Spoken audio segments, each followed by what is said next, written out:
네, 은혜 자리에 나오신 우리 성도님들을 축복합니다. 우리 좌우 옆 사람, 앞뒤 사람 보시면서 사랑하고 축복합니다.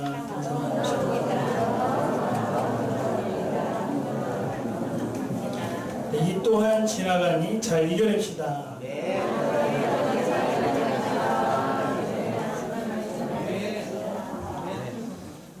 자, 오늘은 예수님의 십자가 고난을 묵상하는 사순절 넷째 주가 시작되는 날입니다. 우리가 이 세상에 살아가면서 억울한 일을 만날 때가 많이 있습니다. 인생을 또 저보다 많이 사시는 우리 어르신도 계신 거죠. 네, 우리 성도님들 이렇게 돌이켜보면 참으로 억울하다. 뭐 돈을 떼일 때도 있고 기타 내가 하지 않았음에도 불구하고 그 일로 인해서 모함을 받았을 때도 있을 것입니다. 그럴 때 우리의 그 마음 가운데서 느끼는 것은 바로 억울함입니다. 우리 학생들의 경우 뭐 이럴 때도 말씀드렸는데 정말 애매한 상황이 있어요. 여태까지 계속 공부하다가 잠시 핸드폰 봤는데 그 순간에 부모님이 문 열고 들어가고 야 뭐야 여태까지 게임한 거야? 네, 그 장면만 보고 부모님은 얼마나 부모님 입장에서는 게임만 한 것 같고 자녀 입장에서는 여태까지 공부하다 잠시 본 건데 그 장면에서 네, 오해가 생겨서 그 자녀 입장에서는 참으로 억울함을 느꼈을 것입니다. 우리 사진 한 장을 볼 텐데요. 네, 우리 잘 아시는 네, 소녀상입니다.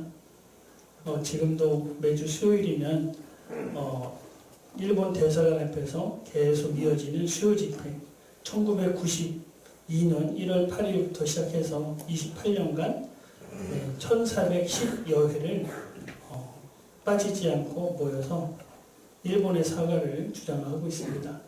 우리나라뿐만 아닙니다. 그 전쟁으로 인해서 동남아의 수많은 여성들이 성노예로서 그 참담한 상황을 겪었습니다. 작년에는 영화로도 김복동 할머니에 관한 그 영화가 다큐멘터리로 광복절 전주에 8월 8일에 개봉했었고요.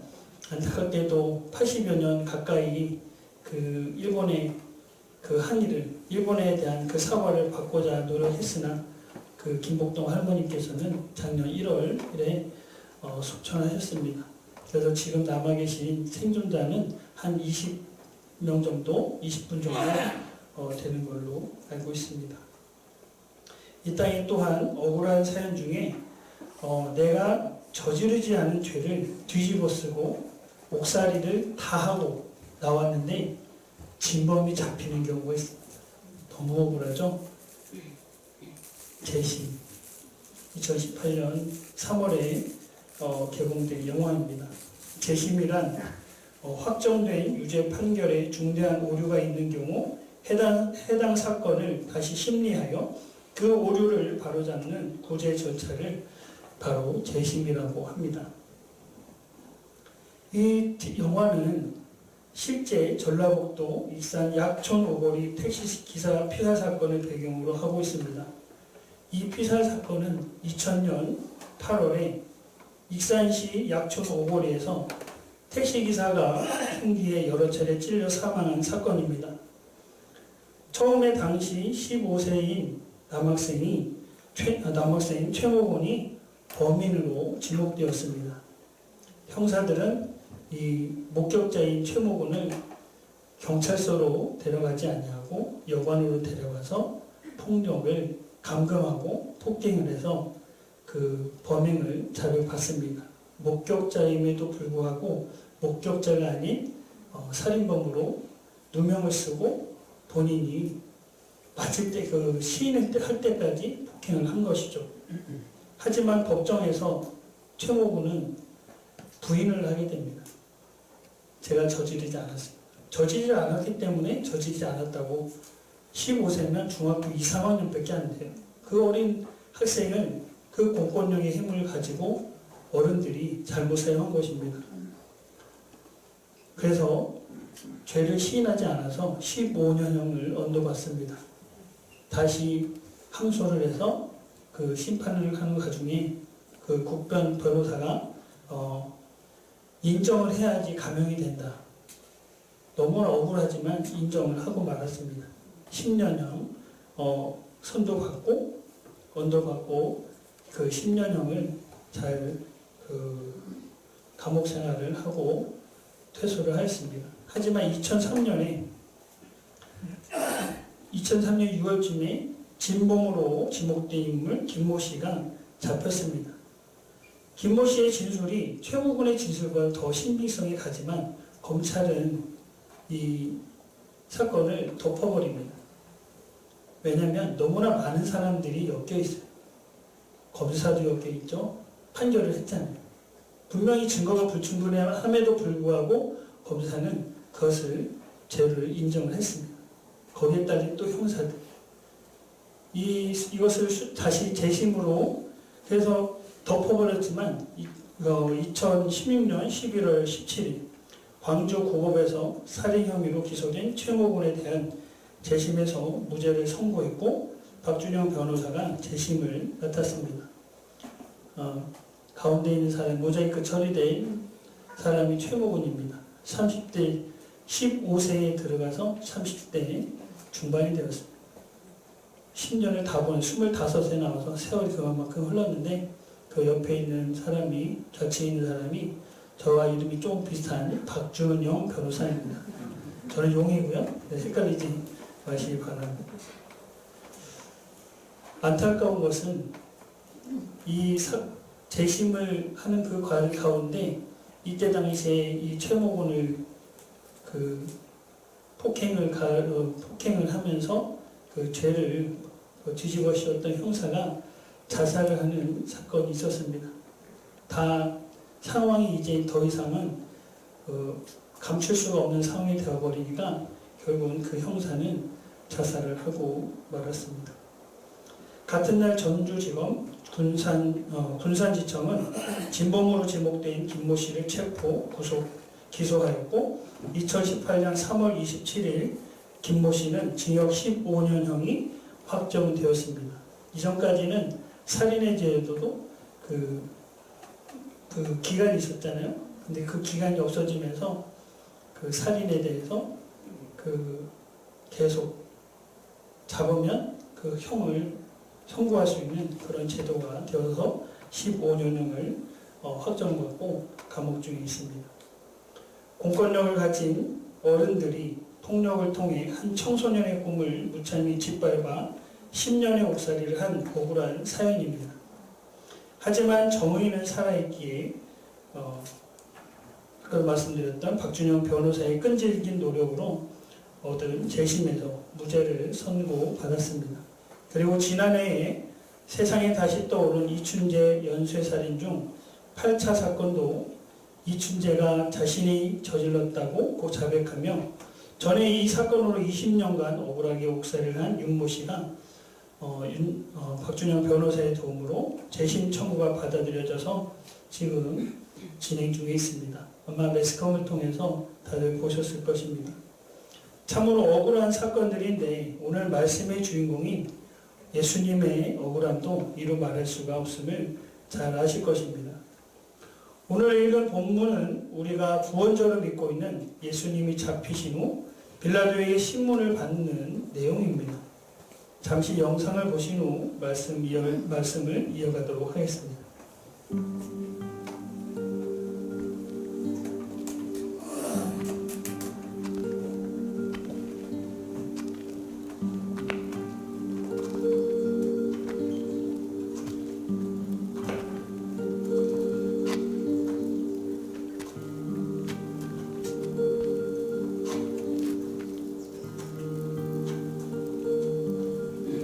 네가 그 유대인의 왕이냐? 너 스스로 그리 칭하는 것이냐? 다른 사람들이 그리 말하는 것을 들은 것이냐? 내가 다른 유대인인가? 사람들이 그리 말하는 것을 들은 것이냐? 내가 유대인인가? 네 나라 사람과 대제사장들이 너를 내게 넘겼느니라. 너는 무슨 일을 네 했느냐? 나라 사람과 대제사장들이 너를 내 내게 왕국은 넘겼느니라. 너는 무슨 일을 했느냐? 이 세상에 속한 것이 내 아니니라. 왕국은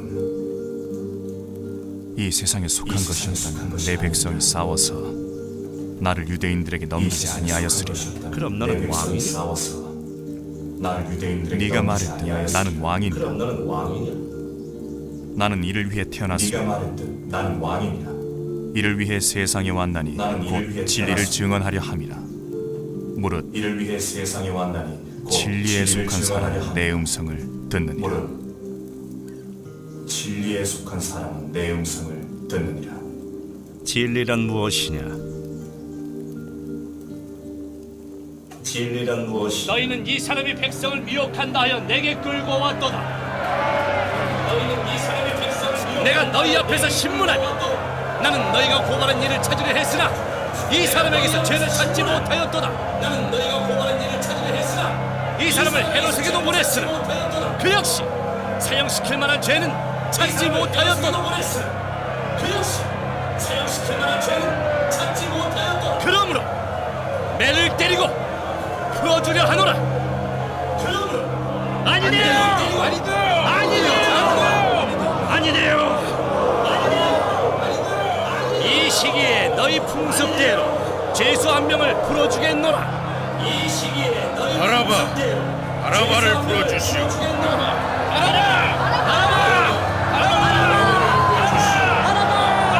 그럼 그리스도라 하는 예수는 어떻게 하길 바라느냐? 십자가에 못 박으시오. 십자가에 못 박으시오. 제발 제 아들을 살려주소서.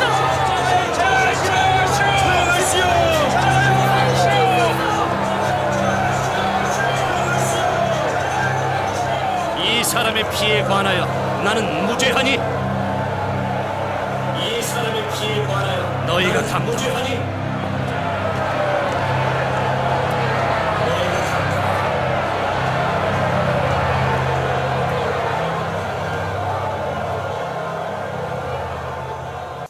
우리가 설교 전에 믿음으로 고백한 사도신경에서 본디오 빌라도에게 고난을 받으사라고 다들 고백을 하셨습니다. 너무나 습관적으로 지나온 우리가 고백하는 본디오 빌라도에게 고난을 받으사. 역사적으로 예수님 당시 이스라엘은 로마의 다스림을 받고 있었습니다. 로마 황제 가이사 아구스도는 분봉왕 한 명만을 파견하여서 이스라엘을 다스리도록 했습니다. 분봉왕 헤롯 아켈라오의 폭정이 심해지자 유대 지역에 유능한 정치인을 총독으로 파견한 것이며 빌라도는 5대 총독으로 그 사명을 감당하고 있었습니다. 그래서 그 가운데 예수님의 사건을 맡게 되었습니다. 그래서 대제사장과 관리들이 예수님을 빌라도에게 잡아왔을 때 먼저 신문을 하고 제일 먼저 빌라도에게 왔고요. 그 다음에 분봉왕 헤롯에게 가서 다시 신문을 받습니다. 이게 마태, 마가, 누가, 요한 이 사복음서에 그 예수님께서 이 신문을 받는 그 내용들은 있지만 다 기록을 되어 있지만 자세히 보시면 조금씩 차이가 있습니다. 여기 있는 꽃을 바라보더라도 이쪽에서 보는 각도하고 이쪽에서 보는 각도가 다르기 때문에 내용은 비슷하지만 약간의 차이들이 좀 있습니다. 자, 그래서 우리 대제사장과 관리들이 예수님을 빌라도에게 딱 잡았을 때 빌라도에게 오고 그 다음에 헤롯에게 갑니다. 헤롯도 신문을 냈는데 아무런 죄를 찾을 수가 없었어요. 죽일 만한 이유가 없다는 것이죠. 그래서 다시 빌라도에게 옵니다. 빌라도가 세 번째 신문하는 것이 오늘의 영상 부분이에요. 왜 대제사장들과 서기관 및 관리들이 예수님을 죽일 궁리만 하는 것일까? 그것은 몇 가지 사건들로 인해서 예수님께서 저들에게 단단히 미운 털이 박힌 것입니다. 마태복음 12장에 보면 안식일에 예수님의 제자들이 밀밭을 지나갈 때 이삭을 잘라 먹는 사건이 벌어집니다. 그때 당시에 율법으로는 안식일에 하지 말아야 할 것들을 몇 가지 행했어요. 다음으로는 손 마른 사람, 몸이 불편한 그 사람에게 기도를 해서 그 손마름을 다 손이 자유롭게 움직일 수 있도록 치유를 해주신 것입니다. 우리가 아픈 사람이 있으면 낫게 하고 죽어가는 사람이 있다면 살리는 것이 인지상정입니다. 하지만 이들은 그것을 바라본 것이 아니라 율법만을 내세우면서 야 안식일에 예수가 저 예수라는 사람이 무엇을 하는지 계속 꼬투리만을 잡으려고 노력을 하는 가운데 그것이 발각이 된 것입니다. 그러면서 저들의 마음 가운데 예수님을 어떻게 죽일까 이제 의논하기 시작했다는 것입니다. 그리고 마태복음 21장에서 성전을 청결하게 하신 사건이 발생합니다. 마태복음 21장 12절 말씀 함께 읽겠습니다. 시작. 예수께서 성전에 들어가사 성전 안에서의 보면 모든 사람들을 내쫓으시며 돈 바꾸는 사람들의 상과 이를 파는 사람들의 의자를 둘러보시고. 아멘.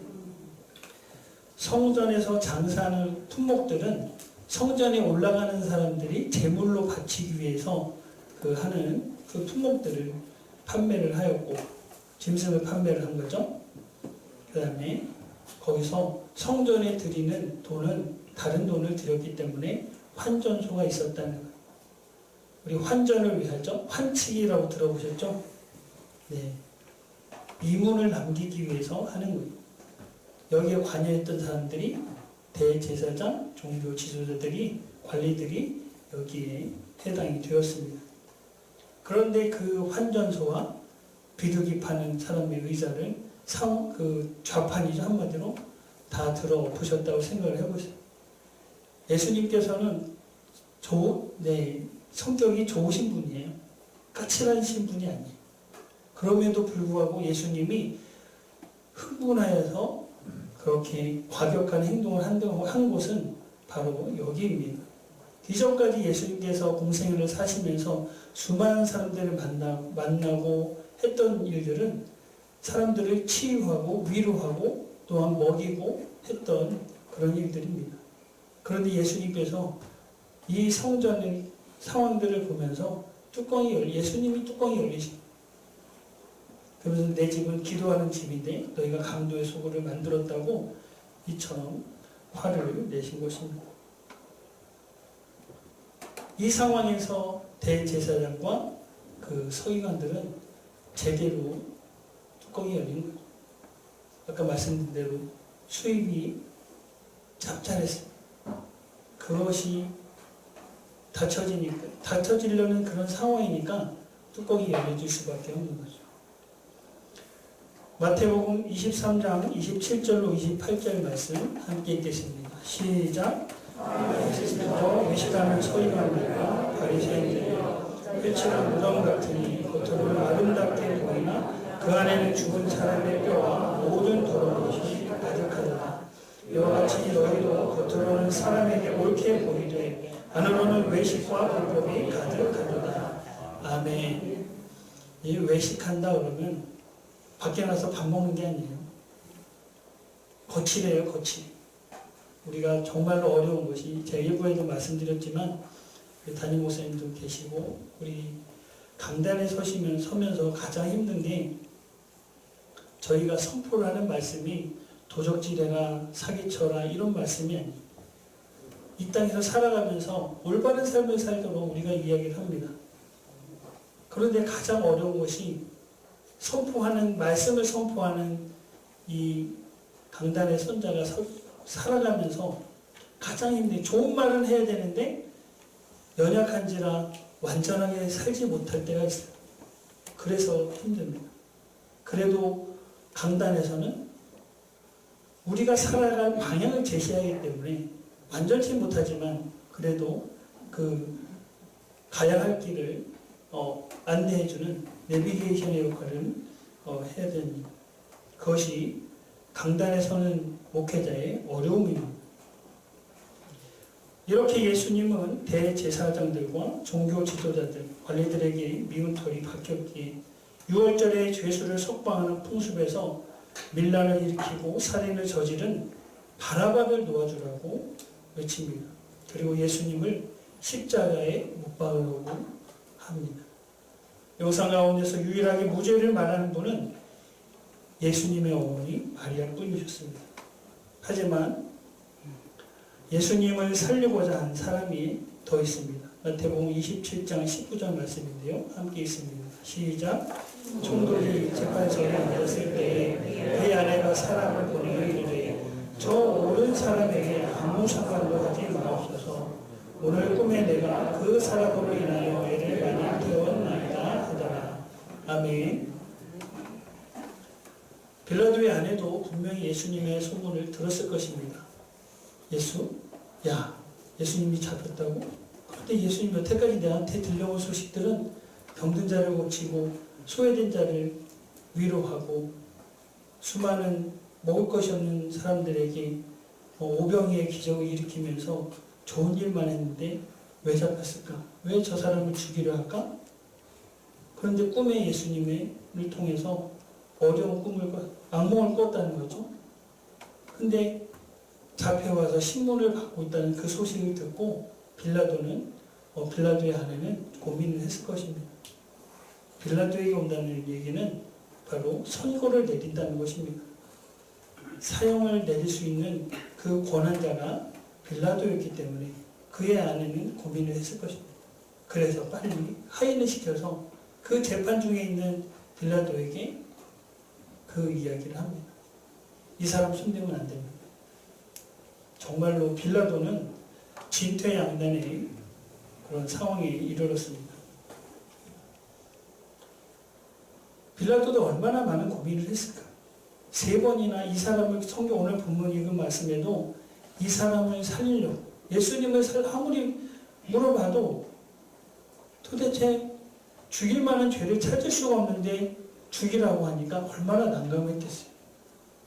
이 사람을 살리자니 백성들이 소리를 치면서 자신의 자리, 이 총독이라는 자리가 위태로운 거예요. 총독이 무엇입니까? 유대 지역의 그 지역을 질서를 잡는 사람이 정치자죠. 그런데 이거 밀란이 일어나면 나의 그 삶이 완전히 무너지는데, 근데 이쪽을 돌아보니 입장을 바꿔놓고 내가 저 예수라면 얼마나 억울할까. 분명히 아무리 다 털어도 먼지가 안 나고 죄가 없는데 나의 한마디로 인해서 죽고 마는데, 너무나 많은 우리 영상에서는 뒤에서 질문을 한 것처럼 나왔죠.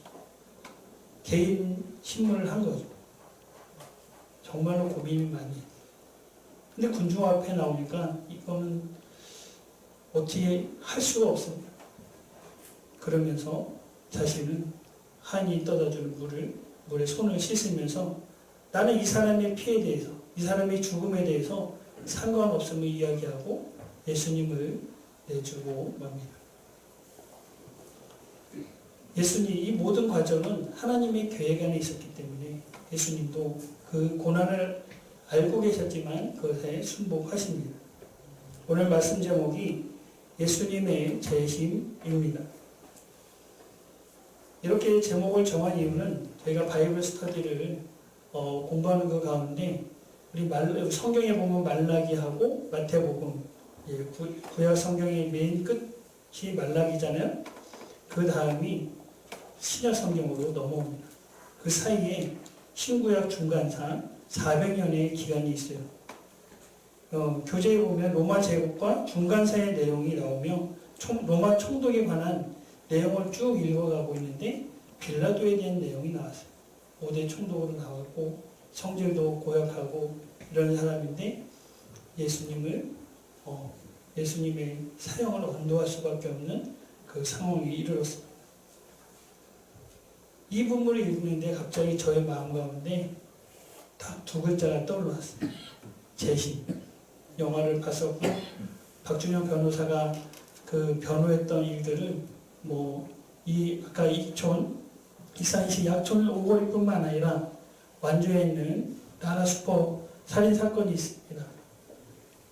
정말로 힘도 없는 연약한 청년 3명, 지적장애도 있는 그 3명을 그 수포 할머니를 살해한 진범으로 다 여기도 마찬가지로 폭력이 가해졌고요. 그 3명이 그 인생을 또 감옥살이를 하면서 다 보냈습니다. 이제 박준영 변호사가 또 이 사건 또한 재심을 청구해서 진범이 나와가지고요. 얼마나 웃긴 상황인지 진범이 나와서 자기가 이렇게 했다고 막 그걸 하는 거예요.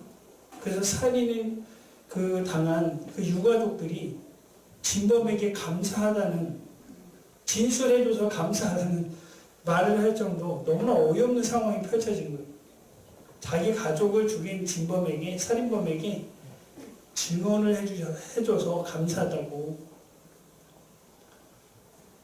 SNS에 검색해보면 그런 내용이 다 나옵니다. 참으로 억울하죠? 그래서 이 재심이라는 단어가 마음에 와닿아서 오늘 그 말씀을 전하는 가운데 있습니다. 예수님께서는 고난의 길이 우리를 구원하는 길이고 하나님께서 이 땅에 보내신 이유 없기에 십자가형을 받으셨지만 오늘 이 시간 말씀 중에 나타난 예수님에 대한 거짓 증언들을 증거 삼아 예수님의 무죄를 입증하려고 합니다. 먼저 마태복음 26장 59절로 60절의 말씀입니다. 함께 있습니다. 시작. 대제사장들과 온 공회가 예수를 죽이려고 그를 칠 거짓 증거를 찾으니 거짓 증인이 많이 나왔습니다. 얻지 못하더니 후에 2사람이 와서 아멘. 대제사장과 종교 지도자들이 모여서 거짓 증인을 세웠다고 했습니다. 이렇게 위증단을 세웠지만 이에 확실하게 살인을 언도할 만한 것을 찾을 수가 없었습니다. 그래서 대제사장이 질문했습니다. 네가 하나님의 아들 그리스도냐?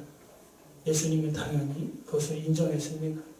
그 자리에서 대제사장이 신성모독죄를 이야기하였고 또 함께 있던 공회원들이 사형에 해당한다고 말하며 예수님의 얼굴에 침을 뱉고 주먹으로 치며 누가 쳤는지 그거 알아맞혀보라고, 네가 선지냐면 한번 맞춰보라고 하면서 예수님을 조롱하였습니다.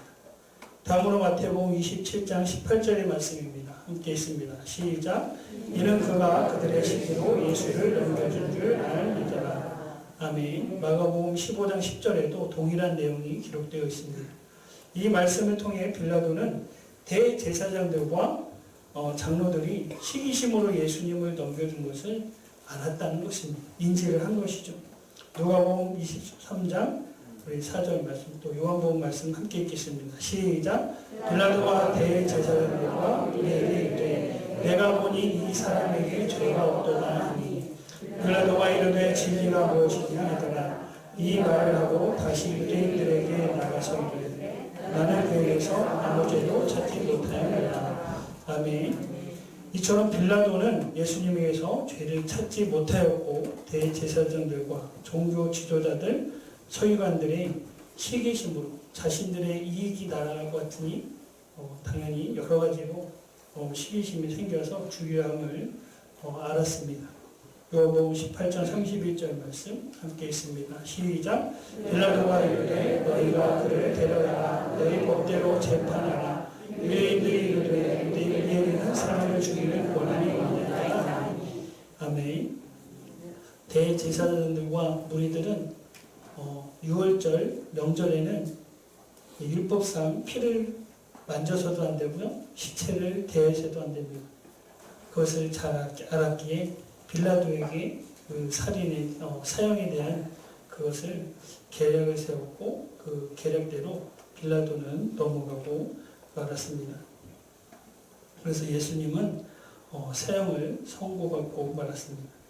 이 사건으로 말미암아 후대 사도신경에서 예수님에게 고난을 입힌 사람으로 그 오명을 벗을 수가 없게 된 것입니다. 주일만 되면 수많은 사람들이 신앙 고백을 하면서 본디오 빌라도에게 고난을 받으사라고 그 신앙을 고백합니다. 이러한 죽음도 하나님의 계획에 의한 것이지만 결국 예수님은 구약의 제물처럼 흠없는 어린 양이 되어 십자가에서 죽임을 당하신 것입니다. 영상에서 본 빌라도 법정에서 예수님을 향해 십자가에 못 박으라고 외치는 사람들이 대부분이었음을 보았습니다. 그 어머님만이 예수님의 편에 서서 무죄를 외쳤습니다. 제가 몇 가지 사실은 예수님의 무죄를 입증한다는 것, 성경 말씀에서 제가 이렇게 살펴보니까 몇 가지는 되지 않아요. 사실 제일 큰 것은 무고죄입니다.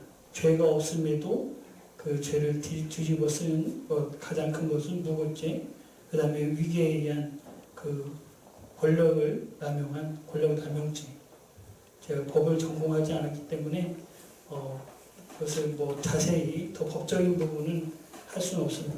하지만 오늘 예배에 참석하고 또 라이브 톡으로 예배에 참여한 모든 성도님들이 우리 예수님의 편에 서서 예수님이 얼마나 외로우셨을까, 그 법정에서 그 어머님 이외의 제자들은 도망가고 분명히 내가 도와줬던 사람들인데 어느새 마음을 확 돌이키고 분명히 예루살렘에 입성하는 그 순간에 호산나 다윗의 왕이여 하면서 환영했던 그 수많은 사람들이 예수님의 등을 돌렸습니다.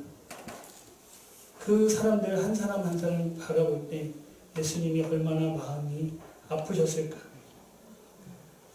그래서 우리가 이 시간에 하나님의 편에 섰으면 좋겠습니다. 제가 우리 모두가 재판장이 되는 것입니다. 법은 저희가 법을 전공하지 않았지만 하나님의 백성으로서 우리 한 사람 한 사람의 개인을 우리가 구원자로 고백하고 예수님을 구원자로 고백하고 있잖아요. 그래서 우리가 이 시간에 재판장이 되었으면 좋겠습니다. 예수님은 무죄다. 이것을 아주 단호하게, 아주 엄중하게 우리 재판장이 되었다는 그 마음을 가지고 3번 반복하고 말씀을 마치도록 하겠습니다. 어떻게 구호를 준비할까요? 네. 예수님은 무죄다. 예수님은 무죄다. 예수님은 무죄다.